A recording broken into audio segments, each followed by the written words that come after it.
오늘은 요한계시록 2장 8절에서 11절 말씀을 가지고 제목 함께 합시다. 너의 고통을 내가 안다. 다시 한번 너의 고통을 내가 안다. 이런 제목으로 말씀을 나눕니다. 소아시아 7교회 중에서 2교회만이 책망을 받았는데 책망 없이 칭찬을 받았는데 그 중에 한 교회가 오늘 본문에 나오는 서머나 교회입니다. 자세히 나누겠지만 서머나 교회는 감당하기 어려운 시련 가운데 있었습니다. 여러분 시련 당해보신 분들, 고난 당해보신 분들은 아실 겁니다. 잠깐 동안 고난 당하면 우리가 긴장감이 생기고 오히려 신앙인은 영적으로 강해지는 계기가 되기도 합니다. 그런데 우리가 당하는 고난이 계속되면 어떻겠습니까? 고난이 계속되면 인간의 멘탈이 깨지고 말아요. 여러분 스포츠 마사지라는 것이 있는데 받아보신 분들 기억하시겠지만 꺾고 그 다음에 마사지를 한다고 막 그냥 팔꿈치로 그냥 막 밀어대는데 얼마나 고통스러워요. 그러니까 나도 모르게 신음소리를 냅니다. 아프다고 으윽 소리를 내지만 어떻게 될까요? 그래도 참을 수 있습니다. 왜? 조금 있으면 끝나니까. 그런데 만약에 똑같은 고통을 똑같은 부위에 계속 준다고 생각해 보세요. 그러면 이거는 치유하는 게 아니라 이건 고문입니다. 고문이 무서운 이유가 있다면 고통스러운데 그 고통이 끝나지 않는다는 거예요. 고통스러운 고문이 끝나지 않고 고통이 계속 지속된다. 결국에 그러면 인간의 멘탈은 깨져버리는 거죠. 그리고 자기의 의지를 스스로 지킬 수 없는 상태가 돼버린다는 것입니다. 우리가 살아가다가 그런 때를 만날 수가 있는데 서머나 교회가 그런 때를 만난 것이고, 그런 순간에 우리에게 있어서 가장 필요한 것이 있다면 위로와 소망이다, 이런 얘기를 합니다. 사람을 통해서 위로와 소망을 얻는 것도 좋지만 가장 큰 소망은, 가장 큰 위로는 하나님이 주시는 거예요. 하나님으로부터 위로와 소망을 얻으십시오. 제가 예전에 청년 수련회 갔을 때인데, 대형교회 청년 수련회 한 300~400명의 청년들이 모였습니다. 말씀 전하고 기도하던 중에 하나님이 제 마음에 소원을 주셔서 한꺼번에 300~400명 놓고 하나님의 음성 듣기를 가르치는 거예요. 그리고 저들이 하나님의 음성을 들은 것을 쓰기도 하고 또 묵상하기도 하는 그런 시간이 있었어요. 제가 마이크를 들고 앞에 있는 우리 앞줄에 있는 형제들 자매들에게 가까이 다가가서 한 형제에게 이렇게 물어봤습니다. 쓴 것 있으면 읽어보라고. 쓴 게 없다고 그러더라고요. 그래, 그러면 눈 감고 하나님께 지금 가장 힘든 게 있으면 하나님께 한번 말씀드리고 그 다음에 하나님 음성 들어보자, 그렇게 이야기를 했어요. 그 형제의 고백을 제가 지금도 잊지 못합니다. 이 형제가 마이크를 들고서 부들부들 떨기 시작하더니 입술을 열어 고백하기 시작합니다. 하나님, 저한테 왜 그러셨어요? 하나님, 저한테 왜 그러셨어요? 왜 제가 힘들어하는 걸 보고만 계셨습니까? 왜 막아주지 않으셨어요? 그러면서 이 형제가 막 떠는 거죠. 얼굴이 상기된 채 하나님께 화를 내고 있는 것처럼. 조금 있다가 제가 기도해주고, 자, 하나님께서 형제를 통해 말씀하실 테니까 하나님이 뭐라고 말씀하시는지 한번 하나님의 음성을 이야기해보자. 그 형제 이름이 규택인데 사랑하는 규택아, 따라서 고백시키고 그 다음 고백하게 했어요.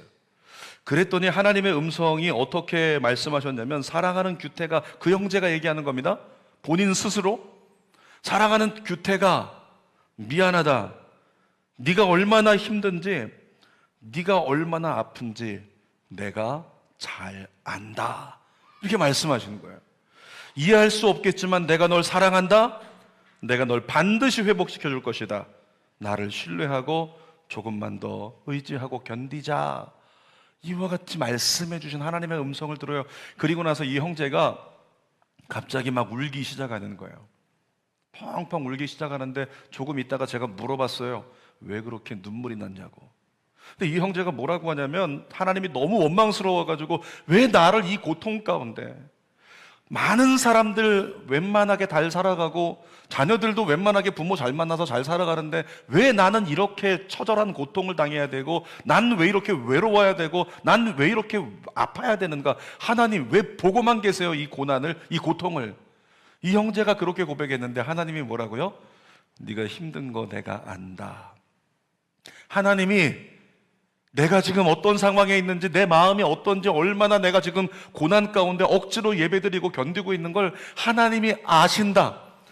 그 한마디에 자기도 모르게 눈물이 쏟아졌다는 거예요. 어떤 일이 벌어진 거예요? 하나님이 날 아신다고 하니까 그 순간에 위로가 임한 거예요. 사랑하는 여러분, 주변에 있는 많은 분들 계신데요, 사람은 누군가 나를 진심으로 알아주면 위로를 받는다고 합니다. 그래서 그 사람을 알아줄 때 그 사람을 격려할 수 있는 게 뭐냐면, 예를 들어서 집사님이라면 집사님 애썼습니다 라고 얘기하는 거예요. 집사님이 얼마나 힘들었는지 얼마나 어려웠는지 잘 알고 있습니다, 애썼습니다 라고 하는 거죠. 세 번째 인사를 이때를 위해 아껴두었습니다. 옆 좌우에 있는 사람에게 천천히 해야 돼요. 집사님 애썼습니다, 집사님 애썼습니다, 이거 아니에요. 진심 안 담긴 거죠. 집사님, 이루리 집사님 셋 낳느라 애썼습니다, 애쓴 거예요. 우리 이루리 집사님 어머님 계시면 배영순 권사님 인사해드리려고 했는데 그 셋을 갖다 딸이 셋을 낳아가지고 셋을 다 키워주느라 얼마나 애썼어요. 우리 옆에 있는 분들에게 인사합시다. 집사님 애쓰셨습니다.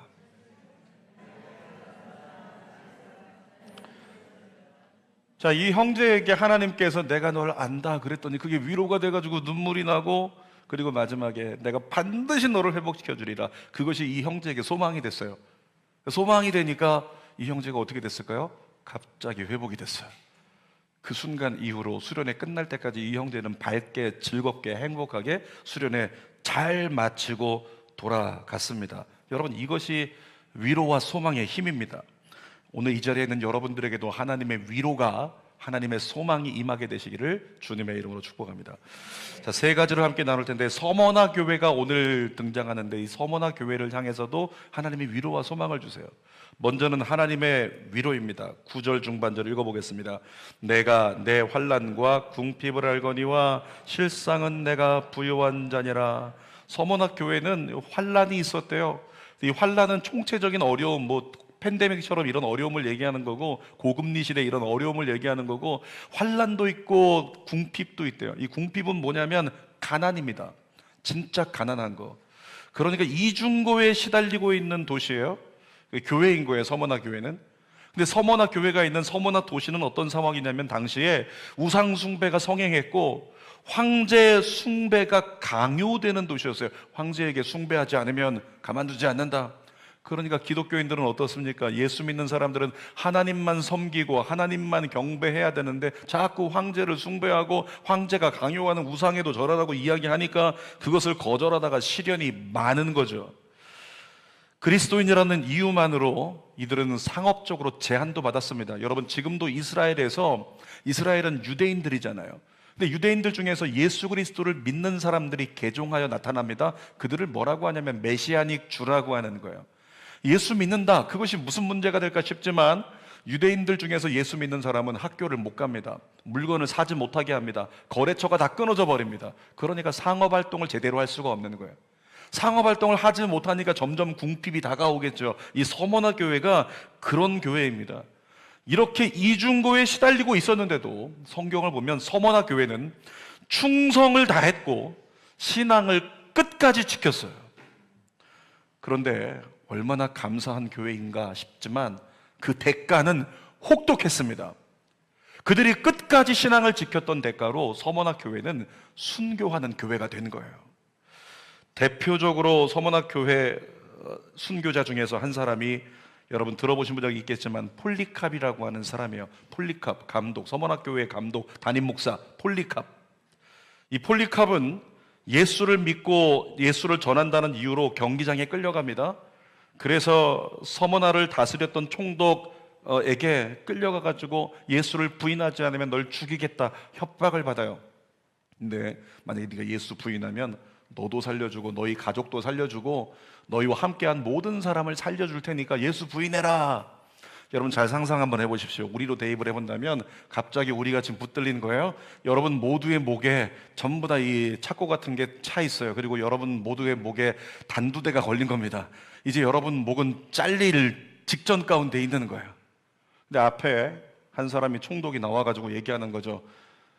담임 목사인 네가 예수를 부인한다면 저들 모두를 살려주리라. 여러분들 중에 어떤 사람은 목사님 막 얼굴이 파래져가지고 저 어떻게 하냐고 부들부들 떨고 막 땀을 흘리고 그런 사람들이 있을 거예요. 근데 앞에 있는 목사가 예수 부인하면 살려준다니까 어떻게 해야 돼요?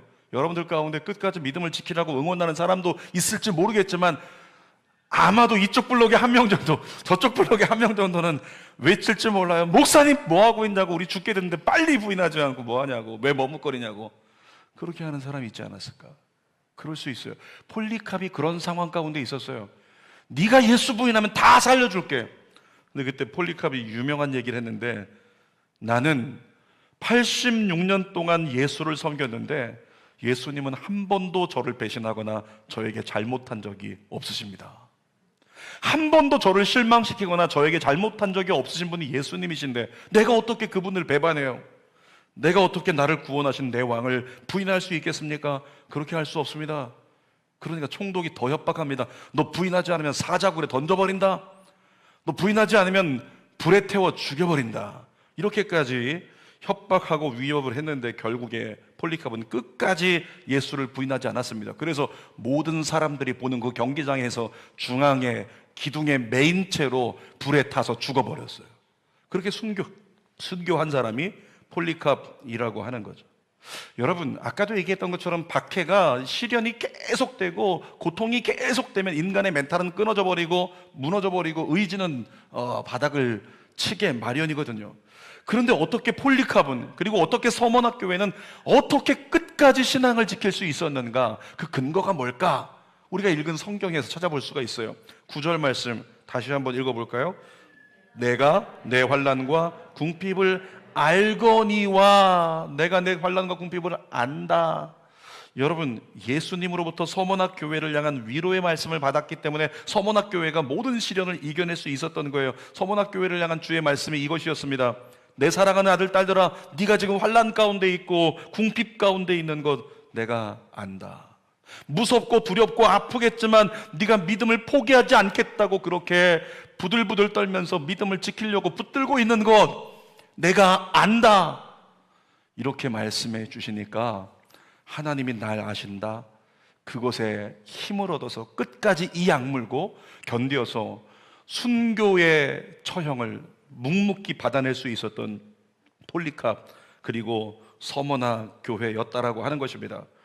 예수님이 서머나 교회를 안다라고 말씀하시면서 위로하시고 그들의 믿음을 끝까지 지켜내 주신 것처럼 여러분, 믿음의 사람인 저와 여러분들이 주변에 있는 성도들에게 그들을 잘 돌아보아 그들에게 위로를 줄 수 있는 성도가 되기를 주님의 이름으로 축복합니다. 이렇게 하는 겁니다. 집사님 애쓰셨습니다. 압니다, 집사님. 이렇게 고백하면서 손잡아주면 그들에게 위로가 되는 거예요.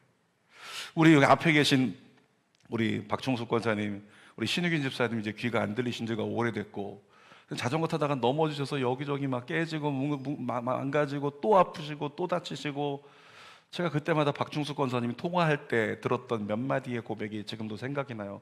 왜 목사님, 우리 집사님 이렇게 아픈데 또 아프고 또 아파서 너무 힘들다, 너무 안타깝다 그러면서 눈물 지으셨던 박충숙 권사님의 모습을 기억을 해요. 그러니까 우리가 박충숙 권사님이 우리 이렇게 남편이 신유긴 집사님을 연약했을 때 보다듬어 주고 끌어주려고 애썼던 거 생각할 때 우리가 뭐라고 고백할 수 있다고요? 박충숙 권사님 압니다, 애쓰셨습니다 라고 고백하면 그것이 권사님에게 위로가 된다는 거죠. 여러분 모두 마찬가지예요. 주변에 있는 사람들에게 오늘 등록하신 우리 사랑의 엄마, 우리 김정혜 성도님 힘들고 어려운 가운데 우리 두 녀석을 그냥 부둥켜 안고 이렇게 애써서 어렵지만 이겨내려고 애쓰는 상황 가운데 있는데 얼마나 애쓰고 있어요. 하나님이 아마 그러실 것 같아요. 저도 앞으로 알아가면서 더 고백하게 되겠지만 김정혜 성도님 애쓰셨습니다 라고 고백할 수 있는 한마디가 하나님의 위로가 된다고요. 우리 일부 예배 찬양 인도하시는 김영아 집사님 오늘도 막 신나게 찬양하면서 애드립을 넣어가면서 얼마나 구수하고 맛깔지게 찬양을 인도했는지 몰라요? 그런데 사고로 죽어간다라고 생각했을 때, 이 사람은 희망이 없다라고 했을 때 그 희망이 없다라고 하는 남편을 지키고 있던 허정화 집사님은 어땠을까요? 뭐라고 인사할 수 있을까요? 허정화 집사님 압니다, 애쓰셨습니다 라고 고백할 수 있는 것, 그것이 가장 큰 위로가 될 수 있다는 거죠. 또 이 자리에 일부 예배 때는 또 다른 분이 계셨지만 이 자리에 갑작스럽게 아내가 암 선고 받고 그냥 암송 받고 그냥 어쩔 줄 몰라서 두려워 떨고 있었지만 그 모든 과정을 함께 하면서 이겨내면서 당사자도 힘들겠지만 옆에서 지켜보는 사람도 무섭고 힘들잖아요. 그런데 그 모든 과정을 함께 더불어 잘 이겨낸 우리 김수만 안수집사님, 아내 임경수 집사님 치유 과정을 잘 같이 이겨냈는데 뭐라고 인사한다고요? 김수만 집사님 애쓰셨습니다. 압니다. 라고 인사하면 가장 큰 위로가 될 수 있다는 거죠. 저와 여러분들이 모두가 서로에게 서로를 위로하고 세워줄 수 있는 믿음의 사람 되기를 축복합니다. 누군가 나를 알아준다면 포기하지 않고 그 길을 계속 갈 수 있는 거예요. 자, 두 번째로 서머나 교회를 향한 하나님의 소망을 한번 살펴봅니다. 8절 말씀 읽어보겠습니다. 서머나 교회의 사자에게 편지하라. 처음이며 마지막이요 죽었다가 살아나신 이가 이르시되. 예수님께서 뭐라고 하시냐면 서머나 교회, 그 핍박 가운데 있는 서머나 교회에게 나는 처음이요 마지막이라 이렇게 말씀하셨어요. 이게 뭐냐면 내가 잠깐 너희와 함께 있다가 잠깐 너희를 돕다가 사라지는 그런 자가 아니고 처음부터 끝까지 너와 함께 하리라. 요한복음 13장 1절에 있는 말씀처럼 내가 끝까지 너를 사랑하리라. 이런 마음을 가지고 예수께서 말씀하시는 겁니다. 서머나 교회, 비록 너희가 순교자가 될 수 있지만 고난 가운데 있지만 내가 처음과 나중으로, 내가 처음과 끝으로 너와 끝까지 함께 하리라. 이렇게 약속의 말씀을 주시는 거죠. 그리고 또 이렇게 말씀합니다. 8절 끝에 보니까 죽었다가 살아나신 이가 이르시되. 여러분, 박해가 계속될 때 사람은 무엇을 느낄까요? 고난이 계속되다 보면 어느 순간엔 나도 죽을 수 있겠구나, 이런 생각을 하게 되잖아요. 서머나교회 폴리캅도 그랬습니다. 이렇게 내가 고통당하다가 이렇게 부인하다가는 결국에는 내가 죽을 수도 있겠구나, 그렇게 생각을 했겠죠. 그런데 그때 주님의 말씀이 생각이 났어요. 예수님이 뭐라고요? 내가 죽었다가 살아난 자다. 죽었다가 살아난 내가 너희에게 전하는 메시지야. 그러면서 주님께서 전해주신 메시지, 내가 죽었다 살아난 것처럼 너도 그렇게 되리라. 그 믿음이 소망이 되니까 순교하기까지 예수님을 부인하지 않을 수 있었다는 거죠. 그러면서 예수님께서 서머나 교회를 향해 약속의 말씀을 전해주셨어요. 10절 말씀 같이 읽겠습니다. 시작. 너는 장차 받을 고난을 두려워하지 말라. 볼지어다 마귀가 장차 너희 가운데서 몇 사람을 옥에 던져 시험을 받게 하리니 너희가 10일 동안 환난을 받으리라. 내가 죽도록 충성하라. 그리하면 내가 생명의 관을 내게 주리라. 여러분, 이 10절 말씀을 쉬운 말로 하면 뭔지 아십니까? 앞으로 상황은 더 안 좋아질 거야. 또 좋아졌으면 좋겠지. 아니, 앞으로 상황은 더 안 좋아질 거야. 지금보다 더 심한 고난이 다가올 거다. 그래도 굴복하지 마라. 그 고난은 잠깐 있다 지나갈 것이다. 그 고난은 끝이 있을 것이다. 금방 끝날 고난이다. 영원하지 않을 거야. 그러므로 너 죽도록 충성하라. 이와 같이 말씀하시는 거예요. 그러면서 생명의 면류관을 주신대요. 여러분, 이 10절 말씀이 폴리캅에게 이야기한다면 죽음을 면한다는 말씀인가요? 그렇지 않습니다. 죽음을 면한다는 말씀이 아니라 모든 상황이 역전되고 현상학적으로 모든 것이 눈에 보기에 회복된다, 이런 말씀이 아니에요. 점점 더 안 좋아질 거다, 점점 더 어려워질 거다, 결국 너는 순교당하게 될 거다, 이 말씀인 거예요. 이 말씀인데 뭐라고 말씀하시냐면, 그런데 네가 순교하게 되겠지만, 네가 죽임을 당하게 되겠지만 그 죽음이 끝이 아니라 생명의 면류관을 너를 위해 내가 예비해 주겠다, 이렇게 얘기하는 거죠. 여러분, 우리는 사는 것이 소망이라고 말합니다. 그러니까 우리 살기 위해서 서로 병 낫기를 위해 기도하는 거예요. 회복되는 것이 우리에겐 소망입니다. 회복되게 해주세요. 재정이 회복되고, 가정이 회복되고, 건강이 회복되고, 마음이 회복되게, 우리는 그렇게 소망을 갖는다는 거죠. 회복되는 것이 소망이고 낫는 것이 소망이에요. 그런데 그것이 이 땅 가운데 소망이 되지만 궁극적인 소망은 무엇이냐고요? 저와 여러분에게 궁극적인 소망은 하나님 나라에 온전히 들어가는 것인 줄 믿습니다. 요한복음 14장 3절 읽어보겠습니다. 시작. 가서 너희를 위하여 거처를 예비하면 내가 다시 와서 너희를 내게로 영접하여 나 있는 곳에 너희도 있게 하리라. 제가 장례 때마다 이 본문의 말씀을 나누는데, 이 본문의 말씀을 통해서 깨달을 수 있는 예수님의 사역의 궁극적인 목표가 무엇인지 우리에게 보여주고 있어요.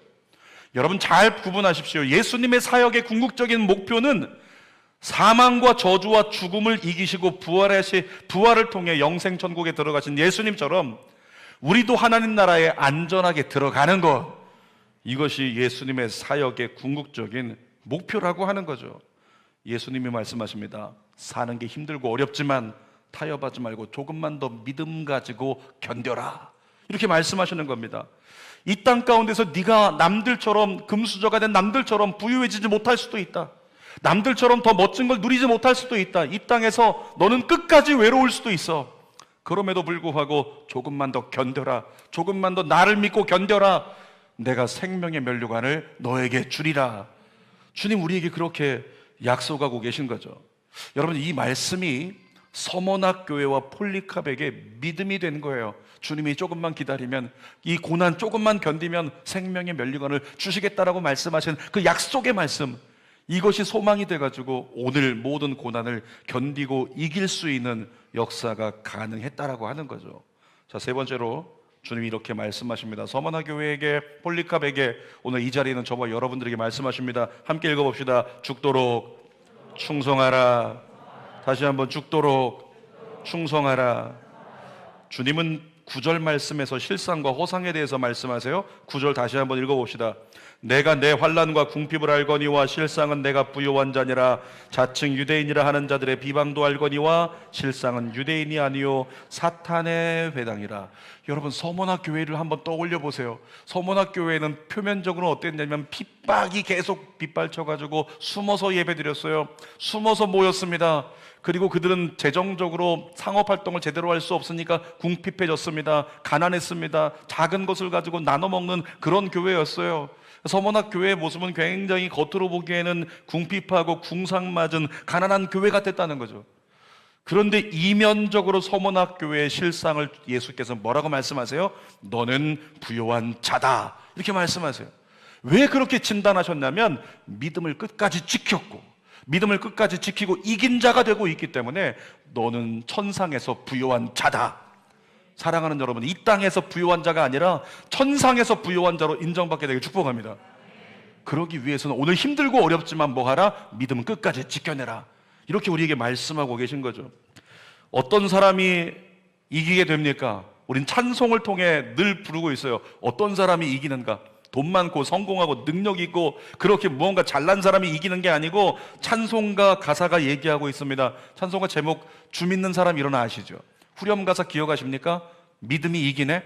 불러볼까요?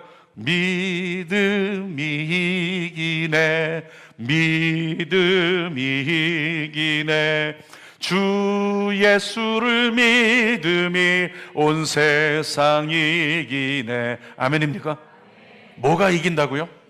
수능 40일밖에 안 남았어요. 청년 우리 수험생들이 보니까 너무 많아요. 역대 가장 많아요. 이게 뭘 얘기하고 있냐면 청년부에 곧 부흥이 온다는 거예요.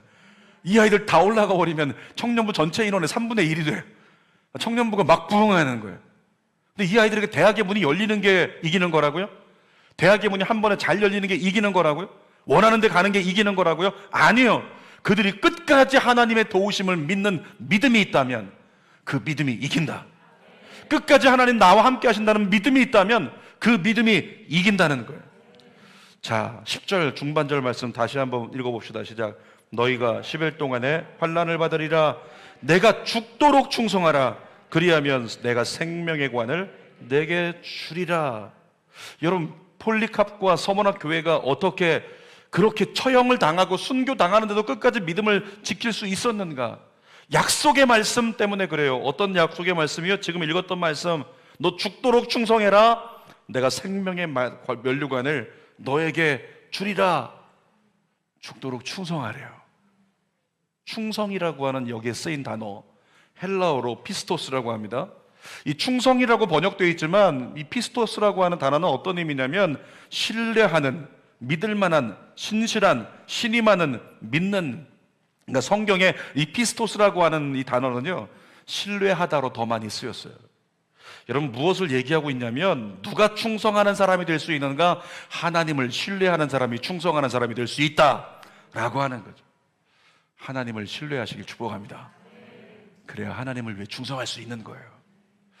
교회에서 담임 목사가 무슨 말을 할 때 아멘으로 화답하는 사람, 어떤 분들은 아멘, 아멘, 이미 성격이 아멘인 분들이 계세요. 그런 분들 말고 정말 진지하게 아멘, 정말 아멘. 누가 아멘 할 수 있는 줄 아십니까? 담임 목사를 세우신 하나님을 신뢰하면 아멘 할 수 있는 거예요. 나에게 하나님께서 우리 담임 목사님을 담임 목사로, 목자로 세워주셨어. 이걸 신뢰할 수 있으면 그러면 아멘이 나오는 거예요. 그런 사람이 담임 목사를 통해서 하나님께 충성할 수 있다는 거예요. 전에 어떤 집사님과 제가 살고 있었던 성호스타라고 하는 추억의 아파트, 거기가 그립다, 넓었어요, 좋았어요, 조용했어요. 지금 이사간 아파트 날마다 영적 전쟁합니다. 새벽 2시만 되면 폭주족들이 등장해가지고 깨워서 새벽 2시만 되면 베란다 서가지고 막 기도합니다. 쟤들 다 변화되게 해달라고. 그런데 제가 그 성호스타에서 한 집사님을 만났어요. 집사님과 1시간 반 동안 이렇게 대담을 나눴습니다. 교회에 대해서 여러 가지 말씀을 하셨어요. 이런 말씀, 저런 말씀, 좋은 것도 있고 유익한 것도 있고 아닌 것도 있고 뭐 여러 가지. 근데 그 집사님과 대화를 나누다가 제가 집사님의 손을 붙잡고요, 이렇게 물어봤습니다. 집사님, 진지하게 물어보는 건데 집사님 저에게 충성하실 수 있나요? 제가 담임 목사인데 집사님, 주는 교회 성도니까 물어볼게요. 저에게 충성하실 수 있습니까, 집사님? 이렇게 물어봤더니 이분이 이렇게 대답했습니다. 제가 70% 신뢰하면 충성할 수 있습니다. 저는 제 소신이 있는데 70% 제가 신뢰할 만하다고 생각하면 충성할 수 있대요. 제가 물어봤죠. 그럼 전 몇 프로인데요? 60%. 60%라서 아직 분발하셔야 된다고. 아직 충성하기 이르다고. 무슨 얘기를 하고 싶은 거냐면 신뢰하지 못하면 충성할 수 없다는 거예요. 여러분, 피스토스라고 하는 거, 충성이라는 단어가 신뢰하다인데 우리 안에 신뢰하고자 하는 선택과 결정이 없으면 충성할 수 없다는 거예요. 하나님을 향해 마찬가지라는 거죠. 근데 피스토스의 반대말이 있습니다. 아피스토스. 어떤 의미냐면 신뢰할 수 없는, 의심스러운, 믿을 수 없는, 불충성한. 그러니까 교회를 볼 때 교회가 문제가 생겨서 그럴 수도 있겠지만, 근데 일반적으로 나도 모르게 성향이 자꾸 교회에 대해서 의심하거나 믿을 수 없다고 고개를 젓거나 네거티브하거나 불충성한 행동을 우리가 보이고 있는 자가 있다면 그는 어떤 사람이다? 어떤 상태? 아피스토스. 내 마음 가운데 이미 신뢰하지 않는 거예요. 신뢰하지 않으니까 충성할 수 없는 결과, 열매가 나타나게 된다는 거죠. 여러분, 목자를 대하는 양의 태도도 한번 생각해 봐야 되지 않겠습니까? 하나님이 목자를 세우신 뒤에 양으로 여러분을 붙이셨습니다. 그런데 양이 목자를 믿고 따르지 못하는 상황이 온다면 하나님 보시기에는 넌센스 같은 거예요. 별로 반응이 안 좋으시네요. 하나님 보시기에 그거 넌센스라고요. 하나님이 분명히 나를 이끌려고 목자로 그를 세우셨는데 그의 말을 신뢰하고 따르지 못하는 상황이 온다. 이것은 넌센스 같은 상황이라는 거죠. 여러분 안에 신뢰를 통한 충성을 회복할 수 있기를 주님의 이름으로 축원합니다. 사랑하는 여러분, 예수님을 신뢰하십시오. 여러분의 모든 것을 아시는 예수님을 신뢰하십시오. 여러분의 내일의 소망을 주시는 예수님을 신뢰하십시오. 이 서머나 교회와 폴리캅이 박해가 있었는데 몸이 장대에 매여서 불타 죽어가고 있는데도 불구하고 끝까지 믿음을 지켜낼 수 있었던 건 무엇 때문에요? 피스토스. 예수님 신뢰합니다. 예수님 신뢰합니다. 어떤 믿음이 있었을까요? 비록 내 뜻대로 안 되고 죽음의 위협이 다가왔지만 예수님 신뢰합니다. 지금은 불에 타 죽어가고 있지만 예수님이 저를 구원하실 걸 믿습니다. 주님은 실수하지 않으시는 분임을 믿습니다. 주님은 역사하시는 분임을 믿습니다. 라고 하는 신뢰가 있을 때 죽도록 충성하라. 그 말에 서머나교회가 순종했고 그 말에 폴리캅이 순종하여 순교하는 교회가 되기까지 끝까지 믿음을 지켜내어 이 요한계시록에 칭찬받는 교회가 됐다는 거죠. 여러분, 우리에게 대입하면 이럴 수도 있어요. 지금은 질병이 나를 괴롭게 할 수 있어요. 질병 때문에 힘들고 두렵고 아픈데 우리 뭐라고 고백할까요? 입술로 고백하는 거죠. 예수님 도와주실 거야. 지금 힘들고 어렵지만 예수님 도와주실 거야. 지금 무너지고 있지만 아이의 입시에 문제가 생기고 있지만 예수님 도와주실 거야. 우리 가정이 지금 문제가 생겨서 바닥을 치고 내쫓기게 생겼지만 예수님 도와주실 거야. 예수님 함께 하실 거야. 이것이 뭔가요? 끝까지 예수님을 신뢰하는 믿음의 고백이에요. 그 고백을 가진 사람이 어떻게 한다고요? 멈추지 않고 주님이 원하시는 믿음의 길을 끝까지 전진할 수 있는 충성스러운 믿음의 종들이 될 수 있다는 거죠. 한 가지 이야기를 하고 설교를 마치도록 하겠습니다. 아프리카에서 한 선교사님이 사역을 마치고 귀국을 해요. 40년 동안 사역을 했어요. 그리고 이렇게 귀국을 하는데 떠날 때는 선교 처음 40년 전에 떠날 때는 사모님과 함께 손붙잡고 여기 아들 하나 안고 딸 하나 안고 그리고 선교를 떠난 거예요. 선교 마치고 40년 만에 돌아오는데 선교사님 옆에 아무도 없어요. 사모님을 선교지에서 잃었어요. 아들을 선교지에서 잃었어요. 딸도 선교지에서 잃은 거예요. 선교사님 건강도 잃어버렸어요. 남은 거라고 내 몸을 지탱하는 지팡이밖에 없어요. 그 지팡이 들고 고국으로 가는 그 배에서 이제 저 항구가 보이는데 내릴 준비를 하고 있어요. 그 배에 누가 타고 있었냐면 미국의 대통령이 타고 있었는데 이 대통령이 아프리카에 똑같이 아프리카를 다녀온 거예요. 근데 이 대통령은 코끼리 사냥하러. 근데 가서 코끼리 사냥을 제대로 했나 봐요. 사람들이 야 역시 대통령 사격 솜씨가 대단하다고 이렇게 지켜 세우겠죠. 근데 배가 항구에 거의 가까이 오니까 갑자기 이 빵빠레가 울리고 군악대가 나와서 대통령의 금유환영을 환영하면서 빵빠레 울리고 사람들이 나와가지고 통조기를 흔들면서 막 소리 지르면서 환호하는 거예요. 그 환영을 받으면서 대통령이 그 항구를 빠져나가죠. 대통령 일행이 다 빠져나가고 나니까 썰물처럼 사람들이 싹 사라져 버렸어요. 그때 이 선교사님이 배에서 지팡이 짚고 내려오는 겁니다. 내려오는데 밑에 보니까 아무도 없어요. 날 반겨주는 사람이 아무도 없는 겁니다. 그때 배 아래로 내려오다가 중간 난간에서 이렇게 서가지고 고개를 들고 하나님을 향해 원망스러운 고백을 쏟아냈어요. 하나님, 사냥을 나갔다가 돌아온 대통령은 저렇게 수많은 사람이 환영을 하는데 하나님을 위해 아내도 잃어버렸고 큰아들도 잃어버렸고 둘째도 잃어버렸고 제 건강마저 잃어버리고 40년을 헌신하고 돌아온 저는 맞아주는 사람이 하나도 없네요. 하나님 너무합니다. 그러면서 원망 섞인 고백을 쏟아냈어요. 이것이 40년간 아프리카에서 가족과 일생을 바친 결과입니까?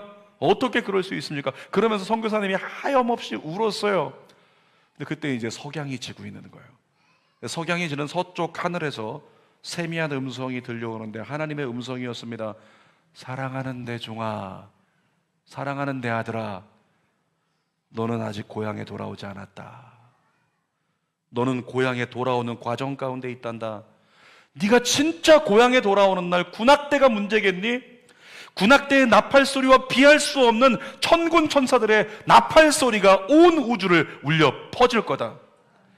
대통령 앞에 깔아놓은 레드카펫 그게 문제겠니? 너를 위해 펼쳐놓은 황금길이 예비되어 있단다. 그리고 내가 직접 너를 마중 나갈 것이다.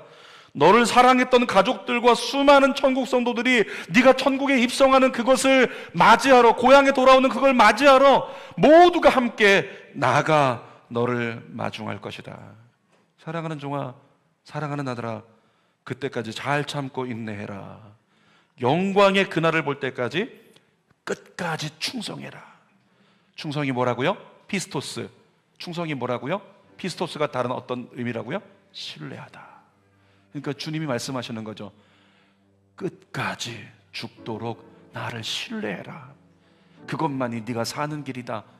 오늘 저와 여러분들에게도 말씀하신다고 믿습니다. 사는 거 힘들고 어렵고 금리는 점점 더 올라간다고 하고 여러 가지 어려운 상황들이 있지만 자녀들 내 뜻대로 커주지 않지만 여러분 기억하십시오. 주님이 여러분을 지켜보고 계십니다. 그리고 주님이 여러분에게 말씀하십니다. 내가 널 안다. 그리고 주님 말씀하십니다. 너를 위해 생명의 면류관을 내가 예비해 놓았다. 그러니까 나 신뢰하고 너 끝까지 죽도록 충성해라. 믿음의 길, 헌신의 길, 봉사의 길, 충성의 길, 직분자의 길 끝까지 가라. 기도하겠습니다. 살아계신 아버지 하나님, 너의 고통을 내가 안다 말씀하시는 하나님, 생명의 면류관을 우리에게 주리라고 소망 주시는 하나님, 우리 끝까지 하나님 믿고 그 믿는 믿음으로 믿음의 길 걸어가기를 원하오니 성령 하나님 우리 붙잡아 주시옵소서. 아버지, 우리도 피스토스 정말 예수님 신뢰하고 그 신뢰함으로 오늘 어떤 상황에도 믿음의 길을, 순종의 길을, 헌신의 길을 계속 걸어갈 수 있는 죽도록 충성된 예배자가 되게 하여 주시옵소서. 예수님의 이름으로 기도드립니다. 아멘.